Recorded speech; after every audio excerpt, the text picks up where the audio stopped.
नमस्कार शेतकरी बांधवांनो.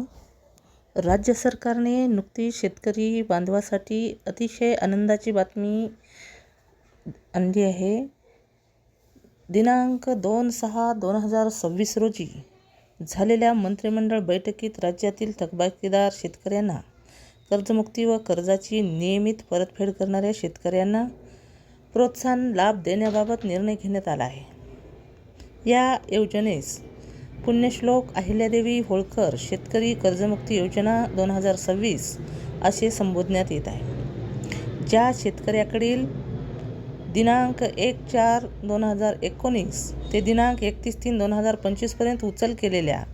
अल्पमुदतीत पीक कर्जाची दिनांक 30/9/2025 अखेर थकीत असलेली व दिनांक 31/3/2026 अखेर परतफेड न झालेली एक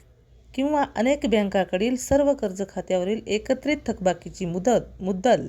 व व्याजासह अधिकतम रक्कम 2 लाखापर्यंत अशा शेतकऱ्याची जमीन धारणेचे क्षेत्र विचारात न घेता त्यांच्या कर्ज खात्यात ₹2 लाखापर्यंत कर्जमुक्तीचा लाभ देण्यात येईल. दिनांक 1/4/2019 ते दिनांक 31/3/2025 पर्यंत वाटप केलेल्या अल्पमुदत पीक कर्जाचे फेरपुनर्गठन करून मध्यम मुदत कर्जात रूपांतर केलेल्या कर्जामधील 30/9/2025 रोजी थकीत असलेल्या दिनांक 31/3/2026 अखेर परतफेड न झालेल्या हप्त्याची मुद्दल व व्याजासह अधिकतम रक्कम ₹2 लाखापर्यंत असल्यास त्याचा कर्जमुक्ती योजनेत समावेश करण्यात येईल. या योजनेमध्ये उपरोक्त नमूद केल्याप्रमाणे पीक कर्ज व पीक कर्जाचे केलेले फेरपुनर्गठित कर्ज यांची दिनांक 30/9/2025 रोजी थकीत असलेल्या व 31/3/2026 पर्यंत परतफेड न झालेल्या शेतकऱ्यांच्या एक किंवा अनेक बँकांकडील सर्व कर्ज खात्याची एकत्रित थकबाकीची रक्कम विचारात घेऊन प्रति शेतकरी 2 लाख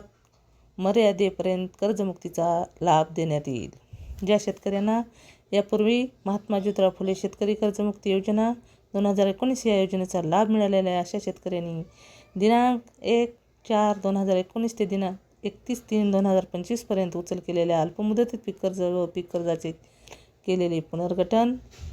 फेरपुनर्गठन केलेल्या थकीत हप्त्याची 30/9/2025 पर्यंत अखेर थकीत असलेली 31/3/2026 अखेर परतफेड न झालेली एक किंवा अनेक बँकांतील सर्व कर्ज खात्यातील एकत्रित थकबाकीची मुद्दल व्याजासह एकूण